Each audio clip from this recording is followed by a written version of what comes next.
Pasintabi po sa mga Oh, kumakain pasintabi, na. oo. Pasintabi po. Mabaho, masangsang ang amoy ng puneraryang ito. Nako, delikado. Magandang hapon po sa inyo, concerned citizen, sir. Magandang hapon din po Sir Rapi tsaka kay Ma'am. Sa kaming mga residente sa Bagong Silang. Anong pangalan po ng punerarya, sir? Ito po ay Jenny Funeral. Jenny Funeral Homes, ito na. Opo. Sa Barangay 176, Bagong Silang. Opo. Ito po ay ang tuwing umaga at ang operation nila ay tuloy-tuloy. Napakasangsang po ng amoy. Amoy dugo tsaka amoy formalin. Oh, man. Ito po ay nakaka-apekto sa mga aming mga anak at karamihan po sa mga nakapaligid sa kanya ay may mga karamdaman na lalo yung mga bata apektado. At yung may Nagkakasakit na. Opo. Wala ho bang pumupunta ng mga inspektor mula sa munisipyo, sa Bureau of Health? Meron naman po. Kaso nga lang parang wala. Parang napakalakas nila eh. Yun ang napakakaano ko sa kanila, pagkakaintindi ko sa... Wala hong pupuntang mga taga-barangay para silipin man lang. Ano bang pinagmumula ng baho dito sa puneraryang ito? Nung time sir na inargumento siya ng isang kapitbahay namin dahil umaalingasa yung kanyang formalin mula sa deposito. Siguro may overflow mula doon sa kanal. Naglalabasan ng amoy mula doon sa mga kanal. At yung buong hilera ng mga residente po ay masakit na mga ganito sentido nila sa amoy ng formalin na nalanghap. Pati mga dugo. Pati mga dugo po, sir. Sige po. Magandang hapon Hello po. Mr. J. Cabaluna. Good afternoon po. Yes po, sir. Good afternoon po. Alright. Alam niyo ba itong Jenny Funeral Homes? Yes po. Dito po ako sa area ngayon, sir. Okay. May complaint po laban po sa puneraryang yan. Mabaho raw po, Opo, amoy sir. dugo, amoy formalin, burara, marumi. Opo, sir. Yes Pakicheck po. nga Alam po, sir. namin. Yaman din lang na nandiyan na kayo. Pakicheck nga po, sir. Amoy-amoyin mo nga po yung paligid ng puneraryang kung meron kayo na amoy. Actually, ang area ngayon, as now, wala po, sir. Wala pa. As of now. May sipong ka ba, sir? Baka may trangkaso ka, wala kang naamoy. Nandito po ako mismo sa area. Sa loob. Ang purinarya po yan, sir. Pagka may operation sila, siguro once, times, 2 times, or more than 5 times, ayan na po, aalingasaw na po yung amoy niya. Lalo na pagbukas ng gate nila, ay, sama po. Yes po. Hindi mo po masisigmura ang amoy. Andito po taga city, sir. Nandiyan po ba ang taga-city? Okay, pwede mo Yes po, makausap sir. ng taga-city. Sige po, sir. Forward ko lang. Sanitation. Yun, Sanitation Department, Health Department. Tinawagan kanina to ng staff natin, Nins, kanina pa. Kaya nandun na yung mga taga-barangay at yung mga taga-city hall. Action ka agad. In fairness naman, mabilis ang action ng mga ito. Sige, kakausapin natin to sila kung ano yung findings nila. Diba? Andun na raw sila sa area. Okay. Tuwing may operation sila, concerned citizen, doon mapapansin yung mga masasangsang na amoy. Opo, baho. sir. Opo. Amoy dugo, amoy formalin. Amoy formalin. Lalo na po yung waste nila, yung pinaggamitan o yung garbage siguro mula doon sa ginamit na... Pasintabi po sa mga kumakain, ha? Okay. At nangangamoy po yan, sir. Lalo at yung mga kanilang mga ambulance galing sa loob. Paglabas nun po yun. Baka mga ano yon galing sa mga pag-imbalsa mo, yung mga Siguro po nga, sir. yung May paghugas kikwento nila po ako sa inyo, sir, na sa mga bangkay. May kikwento po ako sa inyo, sir. Once po na isang beses sila autopsy. Grabe, amoy patay na daga. Kalat na kalat sa buong paligid namin. Suka kami ng suka. Yung mga taong nakakaamoy, naduduwal sa amoy na. Lumapit na po ako sa sanitation, sir, pero pinapunta ako doon sa barangay. Humingi daw po ako ng certificate of file action ng barangay. Para Sino may sabi nun? sa sanitation po eh. Kailangan mo mag-file ng certificate to file action. Oo nga, sabi ko kalusugan po ang nakasalalay dito. Bakit kaya ganun? Sinong nagsabi sa inyo nun? Taga-sanitation sa City Hall. May pangalan ho kayo? Sir Noel. Ma'am G. Iglesia. Magandang hapon po. Miss G. Hapon po, Mr. Tulfo. Chi Iglesia po. Hello. Opo, ma'am.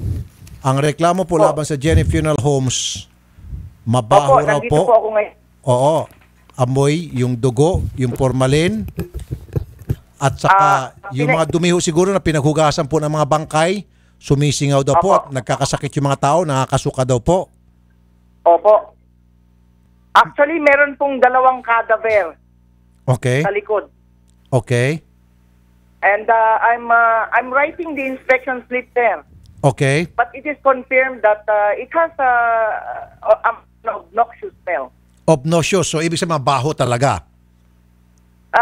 Dito po sa labas ng kalsada, from the lobby of the funeral office, dito masyadong ganun ang amoy. But if you go to the anterior end of the office, po. Meron talaga. Normal ho ba yan yung gano'n na kapag pumasok ka sa loob ng punerarya, maamoy mo yung baho ng mga bangkay? No sir, definitely not. Okay. So, ibig sabihin, doon pa lamang meron na silang violation. Yes sir. Yes sir, I agree. Okay, good. Now, nakitaan niyo po sila ng violation at yan po isang seryosong violation. Ano po ang gagawin yung susunod, ma'am? I already have a order on hand and he has to come to the office. Kasi po, wala po siyang, actually, he does not have his permit on hand. Walang permit? Wala pa po sa kanya ang permit. So, meron po siyang permit, Okay. pero hindi pa po niya nakukuha sa opisina namin. Okay. Sabihin na natin, Because- ma'am, meron silang permit, pero meron po silang violation at matindi po yung kanilang violation. Yes sir. And that would be grounds para sila po ay mapasara, di ho ba? Habang hindi ho Yes, nila sir. nakukorek yung problema. Yes sir. Yes sir. Correct sir. I agree. Okay. So, ma'am, That's why I'm here. thank you, ma'am. So, ma'am, pasara muna sila temporarily. Pwede? Yes sir. That's why I have the closure order on hand. Ay, salamat. Napakabilis nga umaksyon itong mga taga-Caloocan BPLO. Palakpakan mo sa mga taga-Caloocan BPLO. Sige po, ma'am. Asahan po namin at hindi ho muna mag-ooperate yan hanggat hindi po nila naayos yung problema. Ano po, madam? Opo sir. Opo sir. Sige po. Bumonitor po namin yan, ha? Madam G. Yes sir. Yes sir. Maasahan niyo po. Salamat po, ma'am Iglesia. God bless po. Wala pong anuman sir. Thank you. Sa Lolita Corpus, madam. Yes po. Good afternoon po. Kausap po namin kanina si Ma'am G. Iglesia at Yes po. andun siya sa site. Kayo nasa site din? Opo, nandito po ako ngayon sa City Hall. Sa Caloocan City City Hall. Opo. Alright. Nag-agree na po si Ma'am G kasi nakitaan po talaga ng violation. Ito pong Jenny Funeral Homes. Just see to it, ma'am, na masasarap po talaga sila. Yes. Siguro wala pa po yung mga permit. Siguro, marahil. May permit po, kaya lang marami pong violation. Mabaho, burara. So siguraduhin po natin sirado po muna ito habang hindi ho sila nakapag-comply Okay. sa mga requirements po ng Sanitation Department. Ano po? Opo. Mabuhay ho kayo, Ma'am Lolita. Ay, maraming salamat din po sa panyang pakikipagtulungan. God bless po. Opo. Thank you po. Sige po. Mr. Freddy Flores, magandang hapon. Magandang hapon po, sir. Masasara muna yung punerarya mo. Andiyan yung mga taga-BPLO. Kausap ko lang yung taga-sanitation. Ipapasara muna kasi mabaho raw talaga. Hindi naman po, sir, kasi alam niyo po, ginagamot lang po na Hindi. na So, tinatapos. siguro, yung ilong mo, Oh. malaki na sigurong bara sa sinusitis mo. Pasensya na po, sir, kasi gagawa naman po namin ng paraan yan na O may baka, alis na po. baka dito naman yan. yung bukol sa almoranas mo napunta na sa sinusitis mo. Kaya parang pare-pareho ng amoy. Yung baho, lahat pareho na sa'yo. Diba? Pasensya na po, sir. Anyway, kahit na anong klaseng pasensya hingin mo, kailan mapasara ka muna, sir. Okay, sir. Sige, salamat na lang po. May gusto kang sabihin, Mr. Flores, sa mga nagrereklamo? Nakikinig sa atin ngayon lahat ng mga nagrereklamo laban po sa iyong punerarya. Nakatune in sa atin ngayon. Ano pong mensahe mo sa kanila? Sige po. Pasensya na rin po sa kanila kasi ginagawain ko naman po ng paraan yan na maayos. Hindi naman ako po nagkulang sa kanila kung ano man po ang sinasabi nila sa amin. Ginagawan po namin ng paraan para maayos lang po. Para at least kami naman makapaghanap buhay. Ngayon, sabi ko sa kanila, hindi naman po pwede kasi na lahat na lang po ng magagawin matupad ko kaagad. Siyempre, nagbibigay rin po ako ng araw para at least makapag-adjust rin po ako doon sa gagawin namin. Mali, sinungaling ka. Basta ililipat Sinungaling po ka. Taon ko na sinabi namin sa iyo yung problema tungkol dyan sa purinarya mo. Pero dinededma mo kami. Hindi mo kami iniintindi. Ginagawa na po namin ng paraan. Alam mo, Usap na po tayo ng last nakaraan. year pa yan. Last year pa yan. Sinabihan ka na namin na ang purinarya mo ay nakakapinsala sa kalusugan ng nakapaligid sa iyo is mostly sa mga bata. Hindi mo iniintindi. Nataka nga ako nagkaroon ka na ng closure order nakaraan. Bakit nag-ooperate ka pa ng... Meron na. Nag-closure order yan, sir, nung nakaraan. Nakita ng mga paligid ng mga kapitbahay. Pero bakit nag-ooperate bayad ka? Nagbayad na po kasi ako, kaya pwede na po ako mag-operate. Nagbayad ka? Oo. Bakit ka nagbayad? Binayaran mo yung closure order para mabuksan ka ulit. Kanino po kayo nagbayad, sir? Sa City Hall po. Para saan po yung bayad? Para po doon sa City Hall na makakapag-operate po ako. Kasi Ano yun, suhol? medyo nadili lang po yung bayad po. Ano po yung Hindi, kasi pinag-uusapan natin dito, yung po mga violation nyo. Permit po mismo. Permit. Akala ko, Opo. meron kang Permit sinuhulan para mabukas na ulit yung iyong punerarya. Hindi po. Kasi siyempre, pag hindi ka naman magbabayad, hindi ka naman pwede mag-operate. Hindi ka makapag hanap buhay. Alam mo, sir, meron ako advice sa'yo, sir. Alam mo, sir? Oh. Pwede siguro, regaluhan na natin to si sir. Bibili po ako ng steel wool.